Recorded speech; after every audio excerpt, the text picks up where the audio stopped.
Kapag under the law ka, kailangan sundin mo lahat. Yun yung sabi ni James, no? Tama yung sinabi ni James. Balik tayo dyan, ha?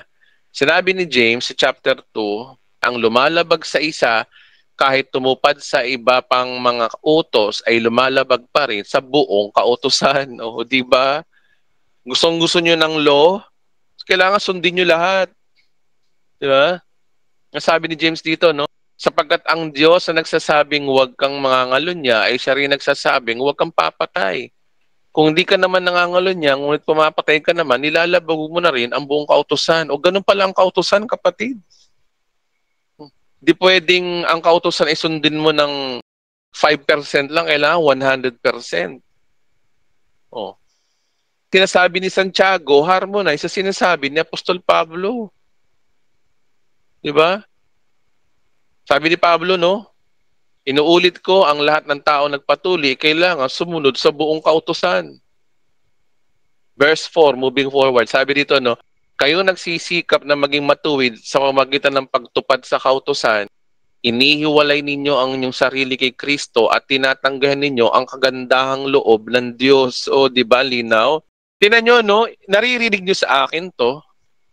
Hindi naman ako may sabi. Ayan, no? Yung mga pinapangaral ko sa inyo, hindi naman ako may sabi nun eh. Ito yun, dito ko kinuha yun. Ngayon, ini-expose sa inyo, kitang-kita nyo naman, Bible na Bible itong binabasa natin. Ang linaw-linaw, ang lalaki ng letra, letra por letra. At sabi dyan, no, kayong nagsisumikap na maging matuwid. Ito yung mga, turo ng mga Pentecostal eh. Para maging banal ka raw, kailangan mong sumunod sa kautusan. Kailangan mong gawin yung kalooban daw ng Diyos. Di ba? Di naman nila matukoy kung ano yung kalooban ng Diyos. Basta kalooban daw ng Diyos. Di ba? Kayo nagsisumikap na maging matuwid sa pamamagitan ng pagtupad sa kautusan. Ano daw sila? Inihiwalay ninyo ang inyong sarili kay Kristo at tinatanggihan ninyo yung kagandahang loob ng Diyos. Biro mo, no? Pinagmamalaki mo sa Diyos na sumusunod ka sa Diyos. Nakakala mo yung pagsunod mo sa Diyos, mapiplease mo ang Diyos para iligtas ka, para pagpalain ka, para paboran ka, para pagalingin ka, at para maging matuwid ka. Na hindi mo pala alam, yung ginagawa mo palang yun, inihiwalay mo sarili mo kay Kristo. Hindi naman kami sabi, no? Yung mga nanonood sa YouTube, lahat po kayo, ayan, ang linaw po, basahin yung Bible nyo. Diba? Nagpapatunay, nagsasalita ako, hindi para sa sarili ko. Yung mga sinasabi ko sa inyo, ayan nasa Bible. Excuse me, yung mga performance pa more, yung mga pabanalan pa sa simbahan, ayan, basahin nyo. You reject Christ if you perform. Diba? Pag pinagmamalaki mo sa Diyos yung ministry mo, at pinagmamalaki mo sa Diyos na ang galing-galing mo sa ministry, ang pinagmamalaki mo sa Diyos na ikaw ay prayerful, ikaw ay nagpa-fasting, ikaw ay puspos ng banal na spirito, ang sabi diyan, no, inihiwalay ninyo ang inyong sarili kay Kristo at tinatanggihan ninyo ang gandahang loob ng Diyos. Ang issue rito mga kapatid ay yung pagkuha ng pabor ng Diyos, yung kaligtasan, yun ang pinag-uusapan dito. Dapat kasi natin maintindihan na yung pagpipray po natin, pagbabasaw natin ng Bible, ay bunga lang po yan ng kaligtasan natin. Yung pag-anib natin sa iglesia, bunga. Puro bunga lang mo yan, bunga. Hindi po yan yung dahilan para ikaw ay maligtas, para ikipaboran ng Diyos. Hindi yun eh. Yun ang sinasabi ng Apostol Pablo dito. Inuulit niya, no? Kaya sabi dito, no, kayo mga nagsisikap na maging matuwid sa pamamagitan daw ng pagtupad sa kautusan, inihiwalay ninyo ang inyong sarili kay Kristo. Hindi lang niya hinihiwalay at meron pang at tinatanggihan ninyo yung regalo ng Diyos. Yung kagandahang loob dito is regalo, biyaya po yan. English, basahin natin. You who are trying to be justified by the law, sabi rito, no, have been alienated from Christ. Ang ganda ng word, no? Alienated.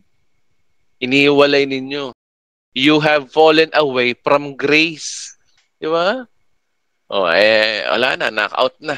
Di ba? Bible may sabi, hindi ako niyan. Ngayon, yung mga hindi naniniwala sa sinasabi ko, hindi ako ang pinaniniwalaan nyo. Bible may sabi eh. Di ba? Kaya ako nakakatanggap ako ng mga bash sa sa YouTube, misa sa Facebook. Misa binubura ko na lang sa totoo lang, pero ang titindi ng mga binibitawan nilang salita sa akin. Sabi ko sa sarili ko, balang araw, yan ang magiging palakol ng Diyos sa inyo sa Judgment Day. Di ba?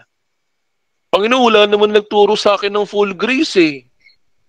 Meron. No, di ba? Yan ay susumbat ng Diyos sa inyo balang araw. Yung mga pinagtatawanan yung mga turo-turo ko, bala kayo. Hindi ako pinagtawanan nyo. Kasi ang tinuturo ko, eto, hindi naman ako may sabi ho niyan, ayan, no? Di ba? Kaya yung mga hindi tumanggap kay Kristo, yung mga nanood sa YouTube, halimbawa, o yung mga may pangungusapan Diyos sa'yo, balang araw, yun ang magiging palakol sa inyo, sa mga hindi nananampalataya, sa mga tumatanggi sa biyaya ng Diyos. Gusto nyo law? Eto ho yun. Balang araw, yung mga video ko na ginagawa, excuse me, baka isa po yan sa isumbat sa inyo ng Diyos balang araw. Sabi mo, wala ho nagturo sa akin, Panginoon, ng full grace, so nasa lupa pa ako eh. O talaga, really? Ano to? Nag-comment ka pa nga. Binastos mo pa nga yung pastor, di ba? Binastos mo pa nga yung nagtuturo. Balang araw po yun. Naniniwala ako doon. Hindi naman ako nananakot, mga kapatid. Nagsasabi lang ako na posibleng mangyari sa inyo yun. Kaya ingat-ingat ho tayo sa mga nagtuturo na magko-comment kagad. Baka kasi, di ba, hindi natin alam, yun ang maging palakol ng Diyos sa atin ng Diyos balang araw. Kasi ang liwa-liwanag naman ho kasi dito na hindi sa mabubuting gawa tayo maliligtas, kundi sa pananampalataya lang. Yung sinasabi nilang pananampalataya lang.